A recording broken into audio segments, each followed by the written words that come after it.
जी friends, आप देख रहे YouTube channel voice of Kayani और मैं सफदर खान क्यानी। अच्छा फ्रेंड्स, बहुत से सवाल आ रहे थे इस हवाले से कि क्वालिटी कंट्रोल डिपार्टमेंट या क्वालिटी एश्योरेंस बात करते हैं। क्वालिटी कंट्रोल और इसके बैकबोन का हिस्सा रखता है। आपको पता है फार्मास्यूटिकल इंडस्ट्रीज में, किसी भी इंडस्ट्री में क्वालिटी का जो डिपार्टमेंट होता है बेसिकली बैकबोन का हिस्सा रखता है। इसके बगैर इंडस्ट्री का सर्वाइवल मुश्किल है, इंडस्ट्री को अप्रूवल ही नहीं मिलती। अगर स्पेसिफिक फार्मा की बात करें तो क्वालिटी कंट्रोल डिपार्टमेंट के बगैर आपको लाइसेंस ही नहीं मिलता इंडस्ट्री का। आप लोगों को दूसरी कंपनी शायद उसको मिल जाता हो, लेकिन फार्मा को नहीं मिल सकता। ठीक है, तो फार्मा इंडस्ट्री में जो क्वालिटी कंट्रोल डिपार्टमेंट बड़ा क्रिटिकल डिपार्टमेंट है, बड़ा सेंसिटिव डिपार्टमेंट है। तो इस पे बात ये होगी कि थोड़ी सी देखते हैं कि अगर क्वालिटी कंट्रोल में एनालिस्ट या ऑफिसर जो हायर्ड है वहाँ पे, या जो जॉब कर रहा है, जो वहाँ न्यूली फ्रेश जाना चाह रहा है, तो क्या ऐसी चीज़ें हैं कि किस किस को पॉइंट्स को उसको फॉलो करना चाहिए कि उसके वहाँ सर्वाइवल वहाँ पे इजी हो जाए। कौन से ऐसी टिप्स है, कौन से ऐसे पॉइंट्स है जिसको कंसिडर करना चाहिए कि वो उस जगह में एडजस्ट हो जाए। तो थोड़ी सी आज डिस्कशन करेंगे इन्हीं की क्वालिटी कंट्रोल डिपार्टमेंट में जो इंपॉर्टेंट पॉइंट्स है कि आपको वहाँ काम किस तरह करना है, how to work in quality control departments and what are the necessary points you must keep in your mind. तो इसको आज डिस्कस करते हैं और देखेंगे कि ये आप किस तरह लेके चलते हैं सारे सिस्टम को। तो देखिए, क्यूसी में, अगर क्यूसी डिपार्टमेंट्स को हम कहते हैं क्वालिटी कंट्रोल में, अगर आप जॉब कर रहे हैं, अगर आप फ्रेश है, तो एज सून एज पॉसिबल आप उन चीज़ों को अडॉप्ट कर ले जो मैं अभी आपको बताऊंगा। अगर आप हैं वहाँ काम कर रहे हैं ऑलरेडी, तो अगर आप उन चीज़ों को अडॉप्ट नहीं कर रहे हैं तो आप अपने काम में डेफिनेटली प्रॉब्लम फेस कर रहे होंगे।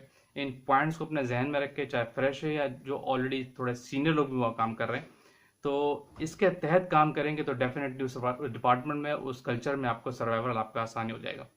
सबसे पहले इंपॉर्टेंट चीज़ है टाइम।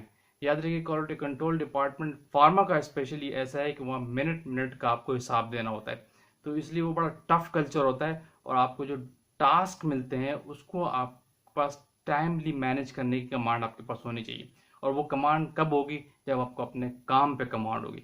तो पहला पॉइंट क्या है? आपको टाइम मैनेजमेंट स्किल आपके पास होनी चाहिए। आपको ये देखना है कि मुझे जो टास्क मिलता है मैं उसको किस तरह मैनेज करूँ। दूसरा, जो आपके पास डेली एक्टिविटीज टास्क हैं उसको ऑब्जर्व करने में कमांड आपके पास होनी चाहिए। जैसे सपोज आप सुबह लेबोरेटरी में आते हैं, बाद इंडस्ट्रीज में आपको वीकली प्लान भी मिल जाता है, बाद में डेली डेली प्लान मिलता है, लेकिन मोस्टली प्रैक्टिस ऐसी होती है कि डेली प्लान मिलता है। जो आपको डेली प्लानिंग का डेली टास्क मिले उसको आप एडजस्ट करें, 2 मिनट देखें, 5 मिनट देखें, जो आपको सुबह 8:20 में आपको मिल जाता है।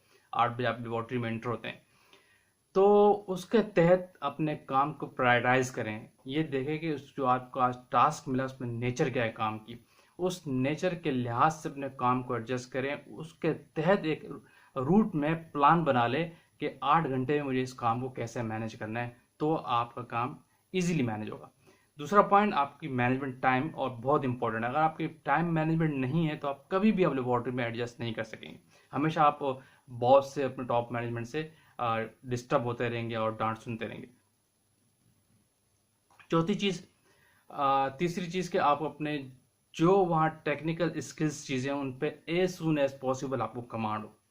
यानी अगर आप वहाँ इंस्ट्रूमेंटेशन यूज़ कर रहे हैं, वहाँ का जो एग्जिस्टिंग सिस्टम है लेबोरेटरी का, एक और चीज़, और हर लेबोरेटरी का, हर इन्वायरमेंट का कल्चर होता है, उस कल्चर को आपका समझना बहुत ज़रूरी है। बॉस की नेचर क्या है, आपके सराउंडिंग में जो कुलीग्स है, सीनियर है, जूनियर, उनका बिहेवियर क्या है, उस चीज़ को समझना आपका बहुत ज़रूरी है। उसको अडॉप्ट करें, उनको एडजस्ट करें, उसके एंटी नहीं जाना आपने, क्योंकि ये चीज़ जो है ना आपको डिस्ट्रॉय करती है। दूसरा, जो वहाँ पे इंस्ट्रूमेंटेशन, जो स्किल्स यूज़ हो रही हैं, जो सिस्टम एग्जिस्ट करते हैं, उनको एज सुन एज पॉसिबल आपने अडॉप्ट करना है, सीखना है। यानी इंस्ट्रूमेंटेशन कमांड आपके पास बहुत ज़्यादा होनी चाहिए, तो आपको कहाँ पे ग्रिप आपको जल्दी आ जाएगी आपकी, और आप वहाँ चीज़ों को समझने लग जाएंगे। ठीक, और पांचवी चीज़ है बड़ी इंपॉर्टेंट है, वो है कि वहाँ पे जो एग्जिस्टिंग कल्चर के साथ साथ जो आर्काइविंग चीज़ें होती हैं, जो वहाँ पे चीज़ों की लोकेशंस होती हैं, किस किस जगह पे कौन सी चीज़ें रखी हुई हैं, आपको ये पता होना बहुत ज़रूरी है, वरना अपने काम में डिस्टर्बेंस आपकी आएगी। आपको नहीं पता कि केमिकल्स कहाँ रखे हुए हैं, आपको नहीं पता ये फाइल्स कहाँ रखी हुई है, आपको नहीं पता इस कॉपी की सॉफ्टवेयर कॉपी कहाँ है, आपको नहीं पता कि ये किस किस जगह पे पोजीशन पे मौजूद है, तो आप परेशान रहेंगे। आपको इन तमाम चीज़ों का पता होना चाहिए जो आपके काम के साथ कनेक्टेड है। आपके डिपार्टमेंट है, वो पूरा डिपार्टमेंट है आपका, उस डिपार्टमेंट में चीज़ें कहाँ कहाँ रखी हुई, किस तरह आर्काइव की जाती हैं, उन चीज़ों के बारे में आपको अवेयरनेस और नो हाउ होना, बल्कि कंप्लीट नॉलेज होना बहुत ज़रूरी है, वरना उसके बगैर आप काम ही नहीं कर सकेंगे। क्योंकि आपको पता है आप टेस्ट परफॉर्म कर रहे हो और आपको नहीं पता कि केमिकल कहाँ है, आप दूसरों से पूछते रहेंगे और आपका अपना काम डिस्टर्ब होगा। आपको खुद पता होना चाहिए कि चीज़ें कहाँ रखी हुई। छठी इंपॉर्टेंट चीज़, जो वहाँ का बिहेवियर डेवलप है लोगों का, कि वो लोग किस तरह काम करते हैं और किस वे में लोगों के सिस्टम बना हुआ है, उसको भी अडॉप्ट करना आपका ज़रूरी है। नंबर 7, जो वहाँ पे सॉफ्टवेयर स्किल्स यूज़ होती हैं लेबोरेटरी के अंदर, आपको पता है बहुत सारे इंडस्ट्री के अंदर सॉफ्टवेयर यूज़ होते हैं, जैसे सैप का सॉफ्टवेयर हो गया, VPCS हो गया, लिम्स हो गया, QRS हो गया, इस तरह बहुत सारे सॉफ्टवेयर जो इंडस्ट्री के अंदर यूज़ किए जाते हैं, उन पे कमांड होना भी बहुत ज़रूरी है, क्योंकि इसके बगैर आपका काम आगे जाना नहीं है। आपको उन्हीं सॉफ्टवेयर के थ्रू अपनी सारी ट्रांजेक्शन करनी होती है, उन्हीं सॉफ्टवेयर के थ्रू अपना डेली वर्क मैनेज करना होता है, उन्हीं सॉफ्टवेयर के थ्रू आपको पंचिंग और पोस्टिंग करनी होती है। तो इन चीज़ों पे कमांड भी आपका ज़रूरी है आपके वर्किंग के लिहाज से, ये भी आपकी वर्किंग का पार्ट है, ठीक है। 7वीं चीज़, आपके वर्किंग में एक्यूरेसी का होना बहुत ज़रूरी है। याद रखिए कि सबसे इंपॉर्टेंट चीज़, आप जो भी टेस्टिंग कर रहे हैं, क्योंकि क्वालिटी कंट्रोल डिपार्टमेंट एनालिसिस होती है, जो भी टेस्ट आप परफॉर्म करते हैं उन तमाम टेस्टिंग प्रोसीजर्स में आपकी स्किल्स में एक्यूरेसी होना बहुत ज़रूरी है। ऐसा नहीं कि आप टेस्ट को बार बार रिपीट कर रहे हैं, एक तो वो वर्स इंप्रेशन है, आपकी वैल्यू को डाउन कर देगा टॉप मैनेजमेंट के आगे, अगर आप किसी भी काम को रिपीटिशन में लेके आते हैं।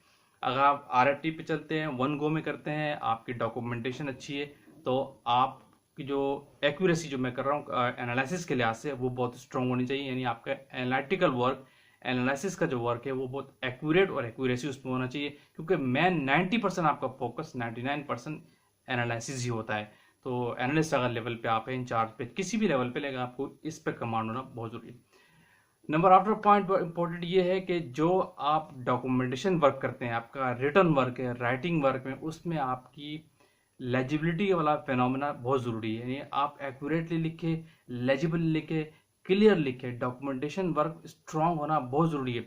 सिर्फ काम को परफॉर्म करना भी अपनी जगह, लेकिन जो उस काम को आप डॉक्यूमेंट करते हैं, किस तरह डॉक्यूमेंट करना है, किस तरह आपने सपोर्टिंग पेपर को कंपाइल करना है, किस तरह आपने जो आपकी बैंक की स्लिप्स आती हैं उनको डेटा में कलेक्ट करके लगाना है, और रॉ डेटा को किस तरह आपने डॉक्यूमेंट करना है, ये कमांड बहुत ज़रूरी है।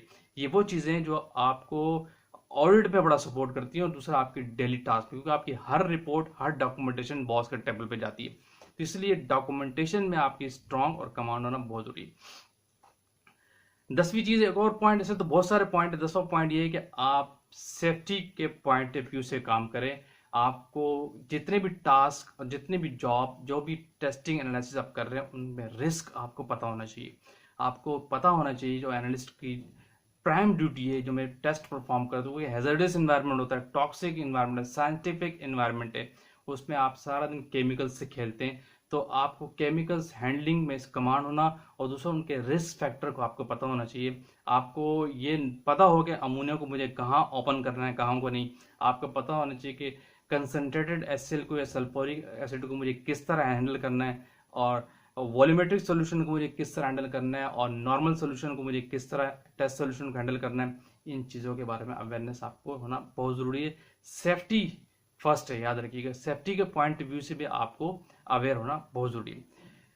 नंबर 11 में और बात करते हैं तो याद रखिए फिर आपका अपना बिहेवियर। देखिए, एक तो होता है आप डिपार्टमेंट के अंदर काम करते हैं, फिर आपका इंटर डिपार्टमेंट, क्योंकि quality control department services department है, आप दूसरे डिपार्टमेंट को आप सर्विसेज दे रहे होते हैं।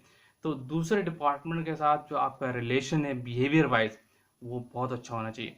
इंडस्ट्री में मैं हमेशा फोकस करता आया हूँ, चाहे अगर आप अपने काम में, एक्यूरेसी में, सॉफ्टवेयर में, डेली टास्क में कितने ही एक्सपर्ट क्यों ना, इस बात में मैं हमेशा फोर्स करता हूँ, चाहे आप 110% अपने काम में एक्सपर्ट क्यों ना है, लेकिन अगर आपका बिहेवियर सराउंडिंग लोगों के साथ ठीक नहीं है, तो आपकी एक्सपर्टीज को जीरो कर देता है। इसलिए बिहेवियर इंडस्ट्री के अंदर इतना इंपॉर्टेंट है, जिसको आपको एक हम्बल वे में, एक प्रॉपर वे में, एक प्रोफेशनल वे में लेके चलना चाहिए। तो उसके बगैर आपकी सर्वाइवल ही नहीं है, चाहे आप कितने एक्सपर्ट क्यों ना हो, कंपनी आपको एग्जिट कर देती है। तो आपका बिहेवियर हमेशा प्रोफेशनल रखना है आपने, अपने बॉस से, अपने कोलीग से, और डिपार्टमेंट के दूसरों लोगों के साथ, ठीक है। आपका बिहेवियर बिल्कुल प्रोफेशनल होना चाहिए। नंबर 12, एक और बात नंबर 12 पे, कि आपका बिहेवियर आपके काम के साथ भी प्रोफेशनल होना चाहिए। समझ रहे, ये भी इंपॉर्टेंट पॉइंट है। वो कैसे है कि आपको अपने काम में, डॉक्यूमेंटेशन में, कमांड के साथ साथ जो उस डॉक्यूमेंट की रिक्वायरमेंट है उसको फुलफिल करना बहुत जरूरी है। फॉर एग्जांपल डॉक्यूमेंट कह रहा है कि आपने सेफ्टी गोगल्स पहनने, ग्लव्स पहनने, विनाइल ग्लव्स आपको चाहिए, किसी कंसंट्रेटेड सेल पे काम कर रहे हैं, लेकिन आप सेफ्टी गोगल्स यूज नहीं कर रहे, विनाइल के ग्लव्स यूज नहीं कर रहे, बाईपास कर रहे हैं, यानी आप अपनी ऑपरेशन को, वर्किंग को बाईपास करके शॉर्टकट के काम कर रहे हैं, इसका मतलब है आपका बिहेवियर अपने काम के साथ भी ठीक नहीं है। तो आपका बिहेवियर आपके काम के साथ भी प्रोफेशनल होना बहुत जरूरी है, और आपके कोलीग के साथ तो अपनी जगह। ठीक है फ्रेंड्स, ये वो चीज़ें हैं जिनको अगर आप किसी क्वालिटी कंट्रोल डिपार्टमेंट में अपने पेश रखते हैं, सामने रखते हुए काम करते हैं, तो डेफिनेटली आप उस डिपार्टमेंट में इजीली सर्वाइव करते हैं। In simple in other word summarize अगर कर दूं तो ये है कि आप क्वालिटी कंट्रोल डिपार्टमेंट में काम कर रहे हैं तो आपके काम में एक्यूरेसी होना चाहिए, आपके काम में एक्सपर्टीज होनी चाहिए, जो वहाँ पे ऑपरेशन एग्जिस्टिंग है उन ऑपरेशन पे कमांड आपका बहुत जरूरी है, इंस्ट्रूमेंटेशन पे आपकी कमांड बहुत जरूरी है, और डॉक्यूमेंटेशन में स्ट्रॉन्ग, बिहेवियर आपका प्रोफेशनल, आपके काम के साथ बिहेवियर आपका प्रोफेशनल होना चाहिए। तो ये चीज़ें आप रखते हैं तो आप किसी भी डिपार्टमेंट में, स्पेशली क्वालिटी कंट्रोल की बात करो, तो आपका सर्वाइवल इजी रहता है और आप अपनी डेली टास्क को इजीली मैनेज कर सकते हैं, वरना आपका काम कभी भी मैनेज नहीं होगा। वीडियो को क्लोज करते हैं, बहुत लंबी वीडियो हो जाएगी, इसी तरह आएंगे किसी और टेक्निकल बात के साथ। जो लोग चैनल पर न्यू है सब्सक्राइब लाजमी कर दीजिए, आप लोग भूल जाते हैं, ताकि इस तरह की टेक्निकल वीडियोज आप तक पहुंचती रहे। कमेंट्स में अपनी राय जरूर बताइएगा। Thank you for watching. अल्लाह हाफिज़।